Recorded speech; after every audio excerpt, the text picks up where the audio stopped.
ನಮಸ್ಕಾರ. ಸೋಲ್ಮೇಲು.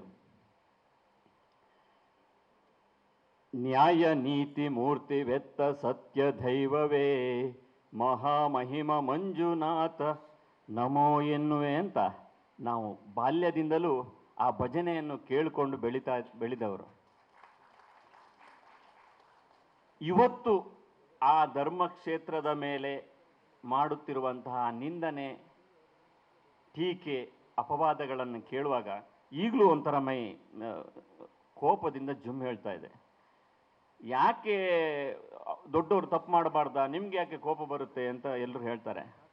ಆದರೆ ಡೇ 1 ಸೌಜನ್ಯ ಪ್ರಕರಣದಿಂದ ಇಂದಿನವರೆಗೆ ಅದರದ್ದು ಅಪರಾಧ ವರದಿಗಾರನಾಗಿ ಅದರ ಒಂದು ಪಿನ್ ಟು ಪಿನ್ ಮಾಹಿತಿಗಳನ್ನು ಕಲೆಕ್ಟ್ ಮಾಡ್ತಾ ಇರೋದ್ರಿಂದ ಈ ಬುರುಡೆ ಪ್ರಕರಣ ಬರುವ ಆರಂಭದಲ್ಲಿ ನಾನು ಇದೊಂದು ಬುರುಡೆ ಪ್ರಕರಣ ಅಂತ ಓಪನ್ ಆಗಿ ಪತ್ರಿಕೆಯಲ್ಲಿ ಮತ್ತೆ ಸೋಷಿಯಲ್ ಮೀಡಿಯಾದಲ್ಲಿ ಬರಲಿಯಷ್ಟು ನನಗೆ ಆತ್ಮವಿಶ್ವಾಸ ಕೊಟ್ಟದ್ದು ಎದುರಾಳಿ ಹೋರಾಟಗಾರರ ಸುಳ್ಳಿಗಳ ಕಂತೆಗಳ ಕತೆ ರಾಶಿ. ಯಾಕೆ ಇಷ್ಟೆಲ್ಲ ಆಯಿತು, ಯಾಕಾಯಿತು? ನಾನು ಭಾಷಣಕಾರ ಅಲ್ಲ. ಆ್ಯಕ್ಚುಲಿ ನಾವು ಪುಟಗಟ್ಟಲೆ ಬರೆಯುವಾಗ ಎಷ್ಟು ಬೇಕಾದರೂ ಬರೀತೇನೆ, ಪೇಪರ್ಗಳಿಗೆ, ಸೋಷಿಯಲ್ ಮೀಡಿಯಾದಲ್ಲಿ, ಎಲ್ಲಿ ಬೇಕಾದ್ರೂ ಬರುತ್ತೆ. ನಾನು ವಿಶ್ವವಾಣಿಯಲ್ಲಿ ಪ್ರಧಾನ ವರದಿಗಾರ ಮಂಗಳೂರು ವಿಭಾಗದಲ್ಲಿ. ನನ್ನ ಒಟ್ಟು 26 ವರ್ಷ, ವಿಜಯ ಕರ್ನಾಟಕದಲ್ಲಿ 11 ವರ್ಷ, ಕನ್ನಡಪ್ರಭದಲ್ಲಿ 4 ವರ್ಷ, ವಿಶ್ವವಾಣಿಯಲ್ಲಿ 10 ವರ್ಷ, ಮತ್ತು ಲೋಕಲ್ ಟಿವಿಗಳಲ್ಲಿ ಡಿಬೇಟ್ಗೆಲ್ಲ ಹೋಗ್ತೇನೆ. ಇಷ್ಟೆಲ್ಲ ಅನುಭವ ಕ್ರೈಮ್ ವರದಿಗಾರಿಕೆ ಮುಖ್ಯವಾಗಿ.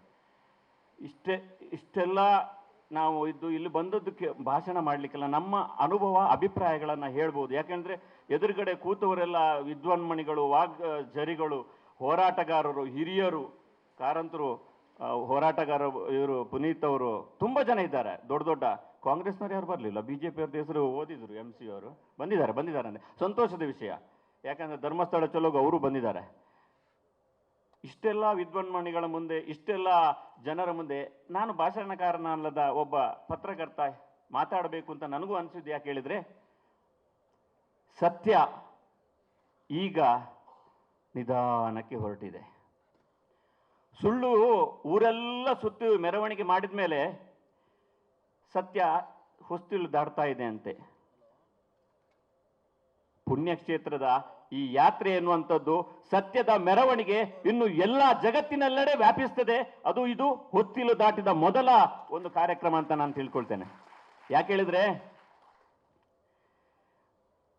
ಎಷ್ಟೊಂದು ಸುಳ್ಳುಗಳು ಅವರು ಹೇಳಿದ್ದು ನನಗೆ ಅದೆಲ್ಲ ಅವರ ವಿಡಿಯೋಗಳನ್ನೆಲ್ಲ ನೋಡುವಾಗ ಮೈಯೆಲ್ಲ ಒಂಥರ ರೋಮಾಂಚನ ಆಗೋದು, ಸಿಟ್ಟು ಬರೋದು. ಯಾಕೆ ಹೇಳಿದ್ರೆ, ಆ ಸೌಜನ್ಯ ಪ್ರಕರಣದಲ್ಲಿ ಆರಂಭದಲ್ಲಿ ನಾನು ವರದಿ ಮಾಡಿದ್ದೆ, 12 ವರ್ಷಗಳಿಂದ ಕನ್ನಡಪ್ರಭದಲ್ಲಿ ವರದಿ ಮಾಡಿದ್ದೆ. ಪ್ರತಿಭಟಿಸುವ ಸೌಜನ್ಯ ಇಲ್ಲವೇ ಅಂತ ಅರ್ಧ ಪುಟ. ಇವತ್ತು ವಿಶ್ವವಾಣಿಯಲ್ಲಿ ಒಂದು ಅರ್ಧ ಪುಟ ಮಾಡಿದೆ, ಅರ್ಧ ಅಲ್ಲ, ಸ್ವಲ್ಪ ಕಾಲು ಪುಟ ವರದಿಯನ್ನು ಮಾಡಿದ್ದೇನೆ. ಅದರಲ್ಲಿ ಹೇಳಿದ್ದೇನೆ, ಇವತ್ತು ಕೂಡ ಧರ್ಮಸ್ಥಳದ ವಿಷಯದಲ್ಲಿ ನ್ಯಾಯ ಒದಗಿಸುವ ಸೌಜನ್ಯ ಜನಪ್ರತಿನಿಧಿಗಳಿಗೆ ಇಲ್ಲವೇ ಅಂತ.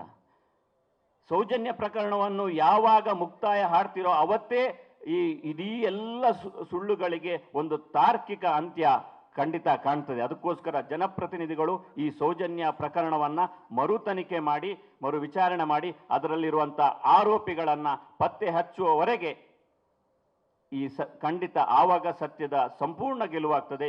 ಈಗ ಕೆಲವೊಂದು ರಾಕ್ಷಸರಷ್ಟೇ ಇದರಿಂದ ವೇಷ ಹಾಕಿ ನಿರ್ಗಮಿಸಿದ್ದಾರೆ. ಒಬ್ಬೊಬ್ಬ ದೊಡ್ಡ ರಾಕ್ಷಸರು, ಸಣ್ಣ ರಾಕ್ಷಸರು. ಯಾಕೆಂದರೆ ನಾವು ಮಂಗಳೂರು ಬದಿಯಿಂದ ಬಂದವನು, ನಮಗೆ ಯಕ್ಷಗಾನ ಅಂದರೆ ಬಹಳ ಇಷ್ಟ.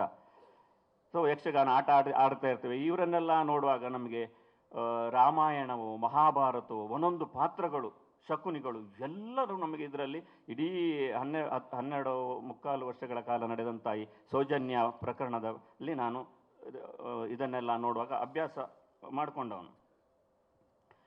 ಹೌದು, ಇಷ್ಟೆಲ್ಲ ಆಗಲಿಕ್ಕೆ ನಮ್ಮ ಲೋಪ ಏನು? ಯಾಕೆ ನಾವೆಲ್ಲ ಇದರಲ್ಲಿ ಸೋಲ್ತೇವೆ?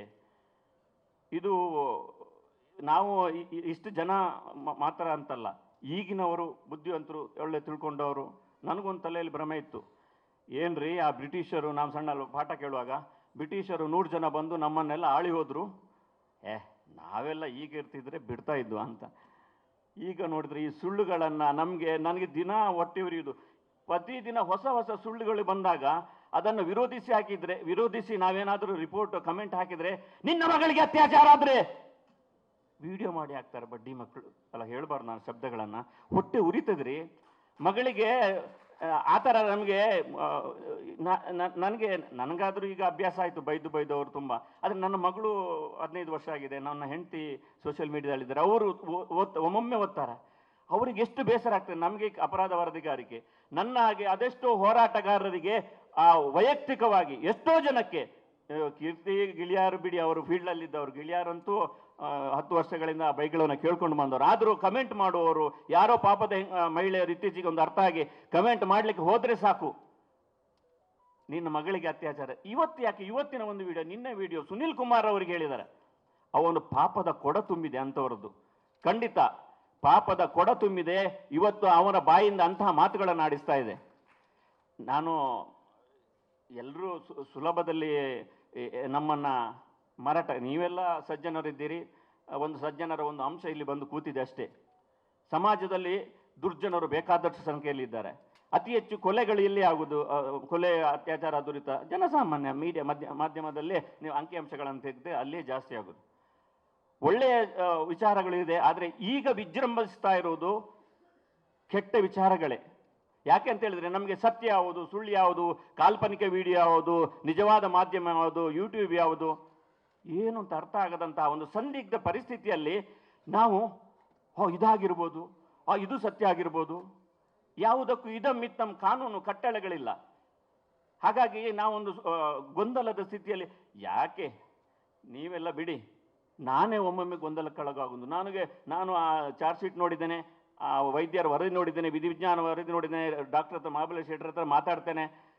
ರಶ್ಮಿ ಅವರು ಹೇಳಿದಂಥ ವಿಡಿಯೋವನ್ನು ಕಂಪ್ಯೂಟರಲ್ಲಿ ಫೋಟೋ ತೆಗೆದು ಕಳಿಸ್ತಾರೆ. ನಿಮ್ಮಂಥವ್ರಿಗೆ ಗೊತ್ತಿರಲಿ, ಯಾಕಂದ್ರೆ ನಾಳೆ 4 ಜನಕ್ಕೆ ಸತ್ಯ ಗೊತ್ತಾಗಬೇಕಲ್ಲ ಅಂತ. ಅದು ಹೇಳಬಾರ್ದು ಆ್ಯಕ್ಚುಲಿ. ಆದರೆ ಯಾಕಂದ್ರೆ 4 ಜನಕ್ಕೆ ಸತ್ಯ ಗೊತ್ತಾಗಬೇಕಲ್ಲ, ಏನು ಮಾಡಿದ ಅತ್ಯಾಚಾರಿ ಹೌದು ಎನ್ನುವುದಕ್ಕೆ ಸಾವಿರ ಪುಟಗಳ ಸಾಕ್ಷಿ ಇದೆ. ಆದರೆ ಇವರು ಹೇಳ್ತಾ ಇರುವಂಥ 4 ಜನ ಕನಸಿನಲ್ಲಿ ಬಂದ್ರಂತೆ. ಇವರು ಹೇಳ್ತಾರೆ, ಕನಸಿನಲ್ಲಿ ಬಂದು ನಾನು ಆ ಟೈಮ್ನಲ್ಲಿ ಹೆಸರು ಕೊಡ್ತೇನೆ ಅಂತ ಹೇಳ್ತಾರೆ. ಅವರ ಮೇಲೆ ಕೇಸ್ಗಳಾಗ್ತದೆ, ಅವರು ಮಂಪರು ಪರೀಕ್ಷೆಗೆ ಒಳಪಡ್ತಾರೆ. ಇವನು 8,000 ಪುಟಗಳ ಆರೋಪ ಪಟ್ಟಿದೆ. ಅವನು ಮಂಪರು ಪರೀಕ್ಷೆಗೆ ಇವತ್ತಿನವರೆಗೂ ಒಪ್ಪಲಿಲ್ಲ. ಎಲ್ಲಿ ಇದೆ ಸತ್ಯ? ಬೇಜಾರಾಗ್ತದೆ. ನಾನು ಯಾಕೆ ಬೇಜಾರು ಅಂತ ಹೇಳಿದ್ರೆ, ಹಿಂದೆಲ್ಲ ಪತ್ರಿಕೆಯಲ್ಲಿ ವರದಿ ಬಗ್ಗಿಸಿ ನಮಗೆ ಓದುಗರಿಗೂ ನಮಗೆ ಯಾವುದೇ ಕಾಂಟ್ಯಾಕ್ಟ್ ಇರೋದಿಲ್ಲ. ಈಗ ಫೇಸ್ಬುಕ್ನಲ್ಲಿ, ವಾಟ್ಸಪ್ಪಲ್ಲೂ ಹಾಕಿದ್ದು ಕೊಟ್ಟ ತಕ್ಷಣ ಹೇಳ್ತಾರೆ, ಪೇಮೆಂಟ್ ಗಿರಾಕಿ ಧರ್ಮಸ್ಥಳದ ಪೇಮೆಂಟ್ ಆಯ್ತಾ ನಿನಗೆ ಅಂತ. 26 ವರ್ಷಗಳಲ್ಲಿ ಅನೇಕ ಹೋರಾಟಗಳನ್ನು ಮಾಡಿದೆ. ನಕ್ಸಲೈಟ್ ಕರ್ನಾಟಕದಲ್ಲಿ, ನಮ್ಮ ಭಾಗದಲ್ಲಿ ನಕ್ಸಲೈಟ್ ಚಟುವಟಿಕೆ ಇದೆ ಅಂತ ಫಸ್ಟ್ ಟೈಮ್ ವರದಿ ಮಾಡಿದ್ದು ನಾನು ಆವಾಗ ವಿಜಯ ಕರ್ನಾಟಕದಲ್ಲಿ. ಆವಾಗ ಏನು ಪೇಮೆಂಟ್ ಬರಲಿಲ್ಲ. ಅದಾದ ಮೇಲೆ ವಿಜಯ ಕರ್ನಾಟಕದಲ್ಲಿ 2007-8 ಇರಬೇಕು, 8-9 ಹತ್ತರಲ್ಲಿ, ಆ ಸಂದರ್ಭದಲ್ಲಿ ಈ ಭಾಗದಲ್ಲಿ, ನಮ್ಮ ಭಾಗದಲ್ಲಿ ಇಡೀ ದೇಶಕ್ಕೆ ಬಾಂಬ್ಗಳನ್ನು ತಗೊಂಡೋಗಿರೋದು, ಬಾಂಬ್ಗಳನ್ನು ಮಾಡಿರೋದು ನಮ್ಮ ಉಳ್ಳಾಲದ ಒಂದು ಮನೆಯಲ್ಲಿ ಎಂಬುದನ್ನು ನಾವು ಅದನ್ನು ತನಿಖಾ ವರದಿಗಳನ್ನು, ಸರಣಿ ಲೇಖನಗಳನ್ನು, ವಿಠ್ಠಲ, ಕೊಪ್ಪಲಮಕ್ಕಿ, ಅಕ್ಕಲಮಕ್ಕಿ ಎಲ್ಲ ವರದಿಗಳನ್ನು ಮಾಡಿದ್ದೇನೆ. ಆವಾಗ ನನಗೆ ಪೇಮೆಂಟ್ ಆಗಿದೆ. ಏನು ದಾಳಿ, ಕೋಮುವಾದಿ, ಚಡ್ಡಿ, ಅದಾದಮೇಲೆ ಎಲ್ಲ ಮೀಡಿಯಾ ಪೇಪರ್ಗಳಲ್ಲಿ ಬಂತು. ಆದರೆ ಈ ಚಡ್ಡಿ, ಕೋಮುವಾದಿ ಅನ್ನೋದು ಮಾತ್ರ ನನಗೆ ಉಳ್ಕೊಂಡಿತ್ತು ಅಷ್ಟೇ. ಸತ್ಯ ಬಂದರು, ನನ್ನ ಮೇಲೆ ಬಂದಂಥ ಇದು ಆರೋಪಗಳನ್ನು ಯಾರಿಗೆ ಅಗತ್ಯ ಇಲ್ಲ, ನನಗೆ ಮಾತ್ರ ಅಲ್ವ ಅದು ಅಗತ್ಯವಿರೋದು. ನಾನು ಅದನ್ನು ಅದನ್ನು ಏನು ಇವರು ಹಾಕುವಂಥ ಕಲ್ಲುಗಳು, ಅದು ನನಗೆ ಹಾರ ಅಂತ. ಆದರೆ ಇದರಿಂದಾಗಿ ನನಗೆ ಯಾವತ್ತೂ ನಷ್ಟವೇ ಆಗಿದೆ ಅಂತ ಹೇಳೋದಿಲ್ಲ. ಒಂದ್ಸರಿ ಯಾವುದೋ ಒಂದು ವರದಿ, ಇದು ಕಮ್ಯುನಿಸ್ಟರದ್ದು ವರದಿ ಮಾಡುವಾಗ, ಇವರ